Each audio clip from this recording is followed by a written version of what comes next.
les subs, bienvenue sur la causerie. On est ensemble donc pour parler de cette débâcle peut-être un mot un peu fort, du Paris Saint-Germain du côté de Milan hier en Ligue des Champions. Le Paris Saint-Germain donc, s'est incliné 2-1 malgré l'ouverture du score précoce de Milan Skriniar.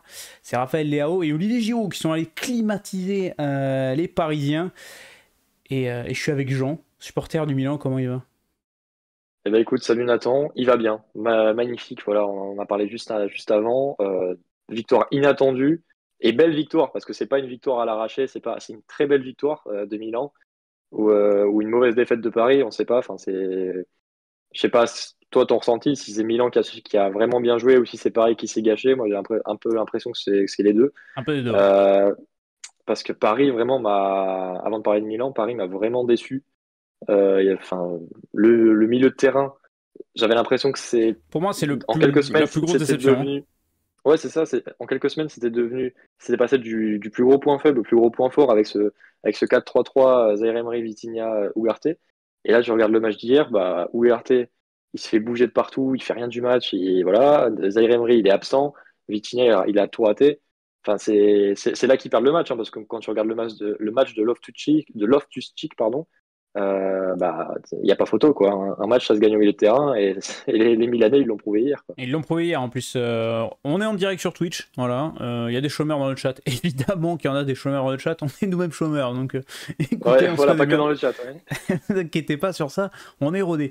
Non, mais c'est vrai que. Mais Paris surtout a accepté de vivre un match. Enfin, je pense que c'est un des meilleurs matchs que j'ai vu depuis le début de saison, honnêtement, en termes de rythme, en termes d'intensité, en termes de spectacle, parce qu'on se plaignait, on l'a vu beaucoup les débats sur les réseaux sociaux de ouais, le football est mort. et, Ouais. et là, hier, franchement, on a vu un vrai bon match de foot avec des équipes qui calculaient très très peu, et Paris a accepté en fait cette folie. Paris a l'habitude d'être dans le contrôle, les équipes de Luis Enrique ont l'habitude d'être dans le contrôle, et en fait ils ont accepté je sais pas s'ils ont accepté ou ils ont pas eu le choix de subir Ouais, la folie milanaise, et du coup ça les a un peu perdus, j'ai l'impression. ouais, bah, moi, j'ai l'impression que ça a été subi plutôt, hein, parce qu'en fait, j'ai pas trouvé qu'ils avaient l'occasion, en Ils fait, ont pas eu tant de maîtrise que ça finalement, ouais. c'est ça, parce que quand on parlait du milieu, bah, en fait, si t'as pas de milieu, c'est compliqué de construire, donc en fait, t'es un peu obligé de jouer directement en transition. Et super but de Léao, là, je vois maintenant. C'est Non, flouté sur mais YouTube parce qu'on n'a pas les droits évidemment, mais sur Twitch on peut. ouais, non, mais voilà. En vrai, je pense qu'ils n'ont pas eu le choix en fait de jouer comme ça. Et puis surtout que tu avais Milan qui joue comme ça, qui joue en contre avec Loftus-Cheek qui se projette directement la récupération du ballon, un Léao qui a du feu dans les jambes, etc. Bah, je pense qu'ils ont forcé un peu Paris à jouer comme ça. Et ça a été très bien fait parce que on voyait Milan des fois contre les gros qui s'adaptait au jeu de l'adversaire. Et là, ça a peut-être été le cas contre Paris au match aller. Et là, en fait, ils ont joué leur jeu et on voit que ça marche bien parce que moi, je disais, bah, j'en parlais hier à Melvin, je disais que le PSG, je pense que s'ils ont leur jeu de possession comme ils jouent d'habitude, etc., pour moi, c'est une des meilleures équipes d'Europe. Un peu par défaut parce que j'ai l'impression quand même il n'y a pas, à part Manchester Il City, n'y a pas d'équipe de d'équipe qui se très, démarque très de haut réellement, niveau. ouais. Voilà, exactement. Mais pour moi, c'est le cas. Pour moi, le PSG a son plein potentiel, bah, comme ils ont montré contre le Milan au match aller. Pour moi, c'est une des toutes meilleures équipes d'Europe. Et donc, bah, le Milan a réussi à les déjouer, à les faire déjouer. Et honnêtement, bah, ils n'ont pas démérité. Donc, Et félicitations. surtout on a des individualités qui ont coulé côté parisien et qui ont au contraire trouvé une certaine renaissance du côté de Milan. Quand tu vois le match de Léao à l'aller et celui du retour, c'est pas le même match. Quand tu vois Loftus-Cheek, alors qu'il n'a pas joué à l'aller, mais qui a ce qu'il a apporté sur ce match retour, il fait un match stratosphérique, un Loftus-Cheek. Quand tu vois que du côté parisien, bah, Ugarte, qui était quand même un des éléments forts du milieu de terrain parisien, même s'il fait un mauvais match à Newcastle, là il coule une nouvelle fois à Milan, ça a été très compliqué. Et moi, il y a un truc qu'il faut souligner quand même depuis le début de saison, mais Paris à l'extérieur, a des difficultés Ouais. monstrueuses, hein. Hors de ses bases, c'est quand même très très compliqué quand t'es pas au Parc des Princes pour le Paris Saint-Germain. Parce que là, Bah, c'est tu vrai. prends la tôle à Newcastle, là, tu perds à Milan, même en Ligue 1, on les voit en difficulté hein, sur certains matchs à l'extérieur. Donc, alors qu'on part qu'on les voit dominer, développer, dérouler, et là, ça a été beaucoup plus compliqué pour le PSG. Bah, c'est vrai. Là, je comprends pas. Enfin, après, je pense que par rapport aux autres matchs, comparé à la Ligue 1, les matchs de Newcastle et les matchs du Milan, c'est des contextes différents, la Oui, Ligue 1, parce que tu t'avais l'ambiance À qui était. Newcastle, tu as vraiment le retour de la Ligue des Champions à St. James Park. C'est vraiment un truc de ouf. C'est comme si tu étais à Bollard pour Lens. pour leur premier match. Là, t'avais un San San Siro, Siro, mais en mais feu ne qui a... détruisez pas ce stade, par pitié. Ah ouais, mais, non, mais d'ailleurs, il sera pas détruit, hein, parce que Oui, c'est vrai. Il était classé patrimoine monument historique. Ouais. mondial et tout. Ouais.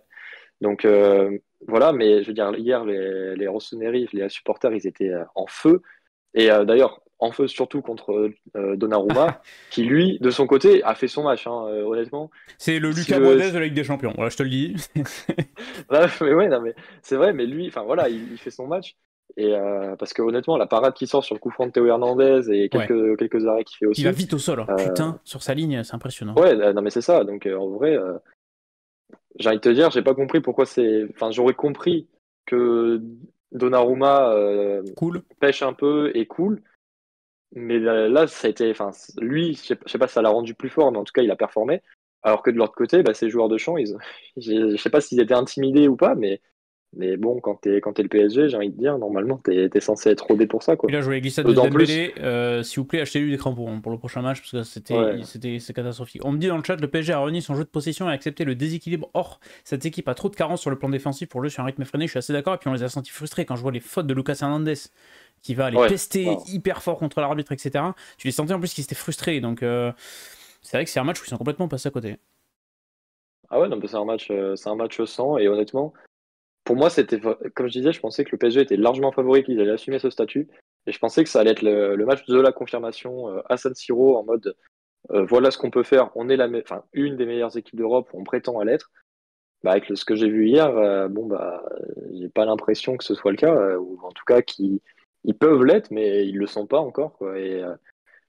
Et là, au final, ils auraient pu s'assurer un huitième de finale tranquillement.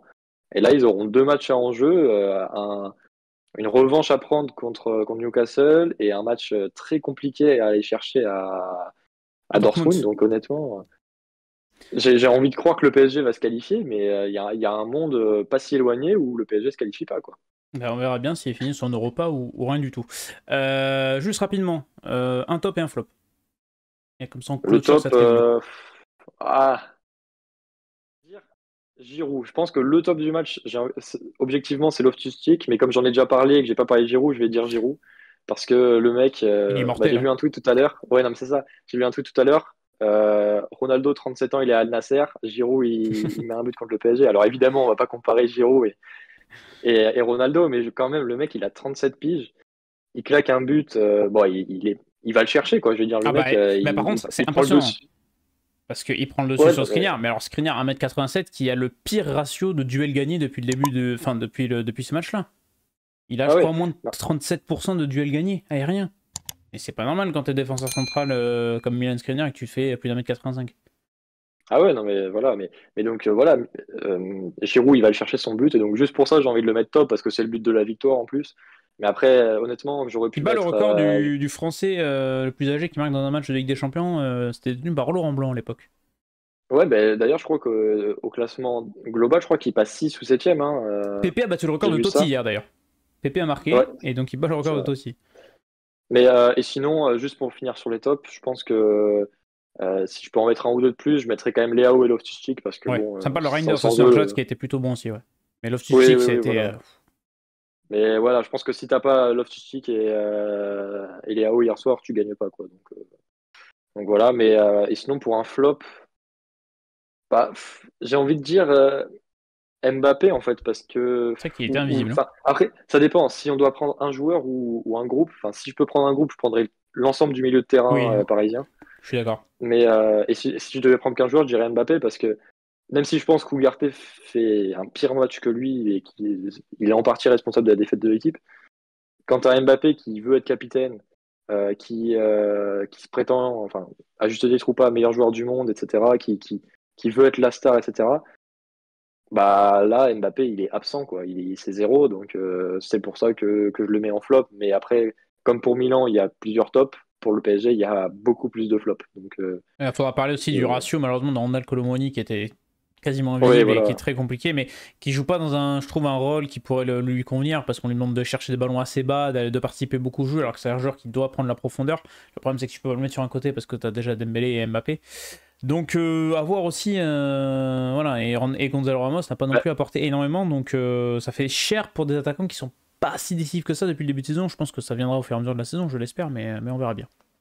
Bah exactement, et surtout, j'entendais Daniel Riolo hier qui disait qu'avec Giroud, le PSG gagnait le match, et j'ai envie de croire que c'est vrai, parce que, enfin, pas forcément, parce que Non, je peux on être dit au d'accord. milieu de terrain, au milieu de terrain, il y avait d'énormes lacunes, mais je pense que le joueur idéal pour ce PSG-là en pointe, C'est un neuf c'est, d'appui, de pivot. ouais, voilà, c'est pas forcément Giroud, mais en tout cas, un joueur dans ce style-là, quoi. Et pas un joueur qui prend la Et profondeur, tu un te peu dis, putain, mais ils ont raté Harry comme le Kane, fait quoi. Mbappé, quoi. Ils ont Ouais, raté non, Harry mais Kane, quoi. Harry Kane, c'était le profil, mais idéal, quoi. bah, c'est ça, exactement. Harry Kane, il l'aurait pris, je pense que l'équipe aurait été presque parfaite, vraiment. Et même si Kolo Muani, enfin, je pense que c'est un très bon joueur, etc. Mais bah, il se complète trop. Enfin, en fait, il est trop similaire à des joueurs comme Dembélé et Oui, Mbappé quand au t'as les niveau mêmes des zones profils qui devant, prend. Ouais, c'est c'est ça. très compliqué. Ouais. Bon, juste Donc, un point sur le classement. Dortmund leader donc avec 7 points suite à ses 2 victoires contre Newcastle. Paris est deuxième avec 6 points. Le Milan est troisième avec 5 points. Et Newcastle est bon dernier avec 4 points. Prochaine journée, le PSG va recevoir Newcastle et le Milan Dortmund. On verra à quoi on s'attend, mais ça referme cette review pour YouTube. Ciao, on vous aime, abonnez-vous, mettez un like et venez nous voir sur Twitch tous les mercredis à 19h. Voilà, sur le lien, de toute façon, c'est dans la description de la vidéo. Et vous avez les petits tics pour voir les autres vidéos qui sont affichées à droite à gauche, je sais pas où, je danse. C'est formidable, donc ciao YouTube.